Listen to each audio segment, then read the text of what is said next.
আজকে আমরা দেখব কিভাবে কুইকবুকস অনলাইন সফটওয়্যারে ইনভয়েস ক্রিয়েট করতে হয়। তো এখন আমি কুইকবুকস অনলাইন সফটওয়্যারে ড্যাশবোর্ডে আছি এবং ড্যাশবোর্ডে প্রথমে আমরা একটা প্লাস নিউ আইকন দেখতে পাচ্ছি। এই প্লাস নিউ আইকনটাকে বলা হয় কুইক ক্রিয়েট। তো এখন আমি কুইক ক্রিয়েটে ক্লিক করব। কুইক ক্রিয়েটে ক্লিক করার পর আমরা অসংখ্য মেনু দেখতে পাচ্ছি। এই অসংখ্য মেনুর মধ্যে কাস্টমার্সের আন্ডারে আমি ইনভয়েসে ক্লিক করব।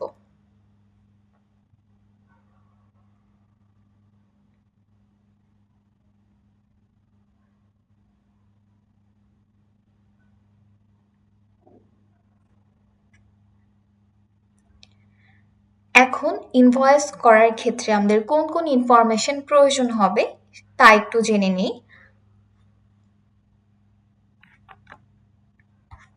ফার্স্টেই হচ্ছে আমাদের কাস্টমারের নাম দিতে হবে, দেন আমরা কোন ডেটে ইনভয়েস করছি ইনভয়েস ডেট দিতে হবে। ডিউ ডেট আমাদেরকে এন্ট্রি করতে হবে না, আমরা যখন টার্মস সিলেক্ট করব সেই টার্ম অনুযায়ী আমাদেরকে ডিউ ডেট সফটওয়্যার অটোমেটিক দিয়ে দিবে। এখন টার্মটা আসলে কি? ইনভয়েস মানে হচ্ছে বাকিতে বিক্রি করা। এখন কোনো কাস্টমারের কাছে প্রোডাক্ট বাকিতে বিক্রি করার পর কাস্টমার সেই পেমেন্ট কত দিনের মধ্যে করবে সেটাই হচ্ছে মূলত terms or credit period. Then invoice number, এই ইনভয়েস নাম্বারটা আমাদেরকে এন্ট্রি করতে হবে না, কুইকবুকস অনলাইন সফটওয়্যার এই ইনভয়েস নাম্বারটা অটোমেটিক ট্র্যাক করে থাকে। সো সফটওয়্যার অটোমেটিক আমাদেরকে ইনভয়েস নাম্বারটা প্রোভাইড করবে। সো ফার্স্টেই আমরা একজন কাস্টমারের নেম সিলেক্ট করে নিব। আমি অ্যাডাম সিলেক্ট করলাম। দেন আমি কাস্টমারের নেম সিলেক্ট করার সাথে সাথে কাস্টমারের মেইল অ্যাড্রেস এবং বিলিং অ্যাড্রেস চলে এসেছে, কারণ আমি যখন কাস্টমারটা সফটওয়্যারে সেভ করি তখন আমি কাস্টমারের ইমেল অ্যাড্রেস এবং বিলিং অ্যাড্রেস সেভ করেছিলাম। দেন আমি ইনভয়েস ডেট সিলেক্ট করব। সো আমি ফেব্রুয়ারি 1 সিলেক্ট করলাম।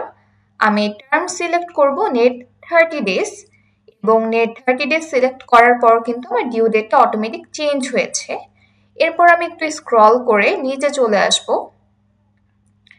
ফার্স্টে হচ্ছে আমি কিছু প্রোডাক্ট অ্যান্ড সার্ভিসের নেম এন্ট্রি করব।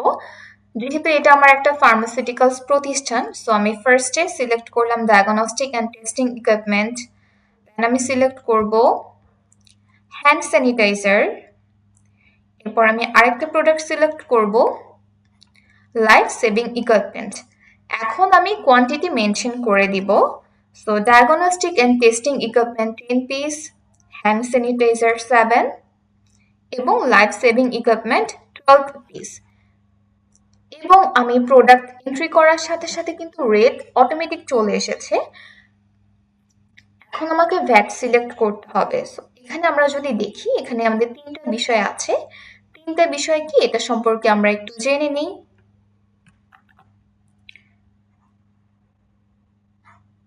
ফার্স্টে এখানে দেওয়া আছে এক্সক্লুসিভ অফ ভ্যাট। এটা দিয়ে মূলত কি বোঝাচ্ছে, আমাদের প্রোডাক্টের প্রাইসের সাথে ভ্যাট রেট অ্যাড করা নিয়ে আমাদেরকে আলাদা করে অ্যাড করতে হবে। ইনক্লুসিভ অফ ট্যাক্স, এটা দিয়ে কি বোঝায়? এটা দিয়ে বোঝায় আমাদের প্রোডাক্টের প্রাইসের সাথে ট্যাক্স রেটটাও অ্যাড করা আছে, আমাদেরকে অ্যাড করতে হবে না।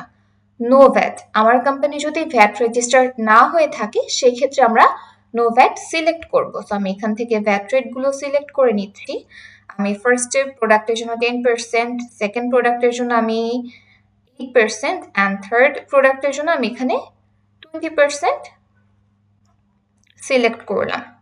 সো আমরা যদি আবার একটু রিভিউ করি আমরা কি কি ইনফরমেশন দিয়েছি। আমরা কাস্টমারের নেম দিয়েছি, ইনভয়েস ডেট দিয়েছি, টার্ম দিয়েছি, প্রোডাক্টের নাম দিয়েছি, কোয়ান্টিটি দিয়েছি এবং ভ্যাট দিয়েছি।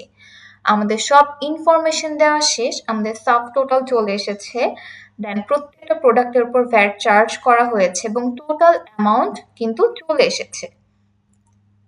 এখন আমরা এটা সেভ করব, বাট এখানেই আমরা একটা সেভ অপশন দেখতে পাচ্ছি। এই সেভ অপশনে আমরা ক্লিক করতে পারবো না। কেন ক্লিক করতে পারবো না সেটা আমরা একটু জেনে নিই। আমরা যদি এই সেভ অপশনে ক্লিক করি এটা কেবলমাত্র ড্রাফটে সেভ হয়ে থাকবে, আমাদের কোনো রিপোর্টে এটা হিট করবে না।